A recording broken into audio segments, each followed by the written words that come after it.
Well, welcome everybody. It's Bill R from GoodKarma.net, and we are going to start another quick start example with Freedom Script. We're going to create a little hunter-prey game where one entity or game object tries to chase down another one and destroy them. And we're going to show you how to create the dynamic AI, if you will, or control the in-game objects with an external script using Freedom Script, and that'll make an exciting little project and demonstrate a lot of the features. So always remember that at goodkarma.net we have the latest quick start videos and documentation and and news on the development of Freedom Script. So check back often. We'll just jump right into Unity, and when you import the package, the asset from the asset store, you'll get a number of different things. And to get Freedom Script running, it's very simple. You could just go into your in the scripts folder. There is a DLL here, interp. It's INTERP. Just drag and drop that DLL into one of your script folders, and boom, Freedom Script is enabled now in your project. That's it. That's all you need to do. If you look back in the root, there's a couple other PDFs which describe the language and some of the quick start videos and some of the language specifications. Just you can click on them. Great reading. All this information is mirrored on the website also. So just drag and drop that DLL into your scripts folder and you're ready. One other thing, if you look in the scripts folder, you'll see a couple of C# scripts, and I use them sometimes just to get started. But it's so simple and requires so little code. I quite frankly just end up typing them over. But I do want to jump in. You'll see that we have a run always template and a run once template, and then there's a block move and a simple subroutine file that goes with the examples it ships with. But these two templates will get you started, and run always is a template that sets up Freedom Script to run in a continuous loop or run throughout the life of your Unity project, and that's great for controlling AI or using it for triggers or something in your game, something that it always needs to be there and doing something. Run always.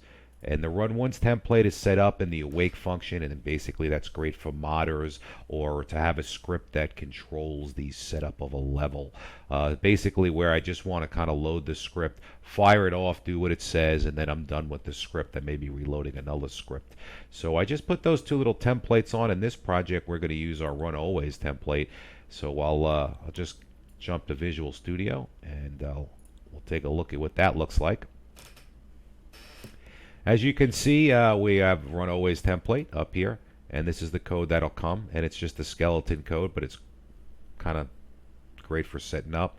The first thing you need to do is just use the using statement. It's using the interp. Now you've enabled it in Freedom Script. Next, as you know, on our script, which this particular thing says run always. Now this you'd have to change to whatever your game object is, or you may or may not have to change it. It depends. But just remember, it's derived from model behavior like all those C# scripts. On the class level, for a run always script, I will declare a variable of type interpreter. Call it interp. And then we'll go to the awake function, which we all know runs once, so it's a great place to actually instantiate the interpreter. And we'll just quickly, no parameters are needed for the constructor. It's just interp equals new interpreter. The rest of this script here, as it's commented, basically just creates a the path to whatever Freedom Script file you want. So you'd simply uncomment these lines. Oops, not that one. This one, and put in what folder, specific folders you have, and the file name itself, and it just constructs a full path to a file name. In our case, we'll scroll down. Once you have the file name constructed, it's as simple in Freedom Script as using the load command. So you do interpreter load, and I create a stream reader. I pass it in the file name, which opens the file, passes it back, and this is where Freedom Script will do some checking for you here. So we'll put in a try catch block, and we'll say, well, if we have syntax errors in our Freedom Script itself, not Visual Studio, but in the Freedom Script, it'll throw an exception, and you can handle it here. If there's an internal error, such as divide by 0 or something of that nature, it'll get caught here, and then it causes exceptions. Anything that wasn't caught, such as the file couldn't open, couldn't find the file, get thrown, and we can catch it and handle it here. So those are the, we'll look at one more type of error catching here in a second, but basically this is where you'll catch most of your Freedom Script syntax errors. And it'll give you information such as expected this on line 7, column 14. Really simple, easy to locate right back into the file. One thing to note on them when we actually load this file, that we've loaded this file off the hard drive. It could easily have come from anything that could be converted to a stream, such as a website or an embedded resource, another script. So you're not limited to files, physical files that exist on your hard drive. You can load it from anywhere. So that's how we start. We load our script. We'll set it up. And then, because this code, we want this code to run all the time, continuously throughout the life of our project, we will execute it from our fixed update. You could put in an update. I like to use fixed update because it gives me a little bit more of a metered execution. And we simply put this line in like this. We say interpreter at the end of code, and we negate it. So we say if we're not at the end of our script code, if we haven't reached the end of the file, if you will, then we fall into here and we say run. Very simple. And we pass it an enumerator that exists that's step by step or over, or we use step over, which means it'll run one block of code at a time. So one if statement or one line of code, a variable assignment or something, and then it'll return and wait for the next fixed update, and we'll do this process again. And that's how we continuously run our script. We did set up some error handling here again. We've seen the syntax error. Maybe a little redundant because you've already checked for syntax. I just wanted to demonstrate the 3 errors. The second one is a runtime error. Run by zero, divide by zero is a good example of that. And the third was an internal error, which you probably should never get. That means something went horribly wrong and the program wanted to crash, but we can capture that here. So this is the standard setup for Freedom Script. Simple, using statement, create the variable, create the object, load a file, go to your fixed update, and run it basically one line or one code block at a time. And you're ready to rock and roll. And we're going to talk a little bit more about how to add language extensions. Right now, this will run the script, but it'll be in its own little isolated scripting environment. And it won't be able to interact with Unity, so that's no fun. So we're going to show in our example how we can use Freedom Script to interact with the Unity game objects. So I've closed that and I jumped back into Unity and I loaded our test project up, and I'll just briefly have it on pause right now. I'll briefly kind of go through what's in here so we have an idea of what we're trying to accomplish. Like I said, it's a cat and mouse game. So here's our two little players, and I'll bring up, if you can look on the side here, our prefab. It's a I call it a little tank. It's a cube with another cube. This black part of the cube represents the local forward. So forward where it's facing, not world forward. And as you can see, as we look through, it's got transform, a box collider, and it's a rigid body, so it'll interact with our physics in Unity. There is a script, a player find script attached to it, and we'll go through these things in a moment. We'll walk through that script. So as we look in our project itself, as we can see, we have a camera. I did put in two things from the standard Unity asset package, just two little buildings or obstacles, whatever we'd like to call them, just to add something for physics. There's a light and a ground plane and a game manager.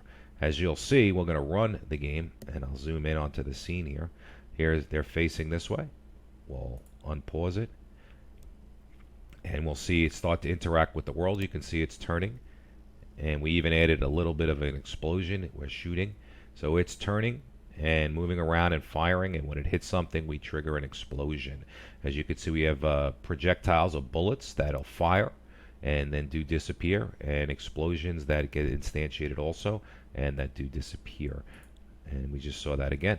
So I'll actually stop the program, and if we look over here, as you can see, the main camera, the things I spoke about, there's a ground plane. There is a HUD, and I probably should have shown that. It's got it's a simple HUD on the bottom, and it just reports out some variables where our enemy is in the world in relation to us. We'll go through that in a little bit.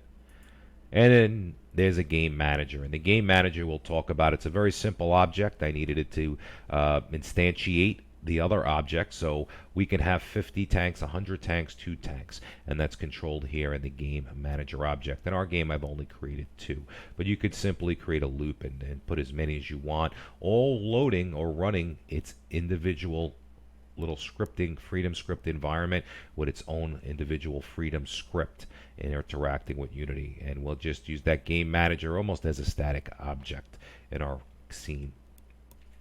And as you can see, if I come up and I hit the run, it'll instantiate player 1 and player 2. And we'll talk about dot tween in a moment. It's shooting now, and you can see the bullet clones are coming up. If I grab one of the players and I move them so they get hit, you'll see that an explosion clone gets instantiated and destroyed also. So that's what we're getting, and as you see down here in the HUD, and if I'll make this window a little bit bigger, you can see player 1, I have a bearing to target and an angle to target, and I mimic that over here for player 2 in our game. For our purposes, we'll just stay in the scene window. So we'll get ready. We'll set up Freedom script, and then we'll go over a couple of quick functions in this video. We've jumped back into our Visual Studio and our player find script, and as I said before, remember this is attached to our prefab that we're going to put the player into the world. So it's a player, and he's going to try to find somebody, hence the creative name. But I wanted to quickly go over some of the important little things as we demonstrated with the templates. I dragged and dropped my DLL into scripts directory, enabling Freedom script. I have the using statement right here, so I can access all the classes now in that DLL. As you can see, it's a mono behavior object. Player find is the script. We declare a variable of that type. In our awake function, just as I described earlier, we create the interpreter object itself. We use this application path, data path, to get the Freedom script that we're going to run, and I'll drag it over in a moment, and we just basically put together a file name. We'll go through this in a minute, but we'll jump down to the load statement, and you're familiar with the try catch block that I used previously. As described, as we load it, we check for syntax errors, and of course in our fixed update, you'll see also that we have the same structure as our template. If not end of code, we're going to run line by line and look for errors, and it's a very simple fixed update. We did a couple of more things in here, as you see. Update HUD and is blocked, and we'll get to that as we start talking about our different functionality in the game. But it has all the elements I've described earlier: how to set Freedom script up, how to access the interpreter object. Very basic and a repetitive design pattern that you'll be doing over and over again. So we're actually ready to start creating our project. Again, we'll just jump back into Unity, and I would drag and drop a ground plane in your project. Start a new project, drag and drop a ground plane, put whatever you want on it, any of the textures you want, and create an empty game manager object if you're following along. And that's just so we have something that could spawn or control our level. And I'm going to end this video, and we'll go to part 2, which will be actually doing our game manager object.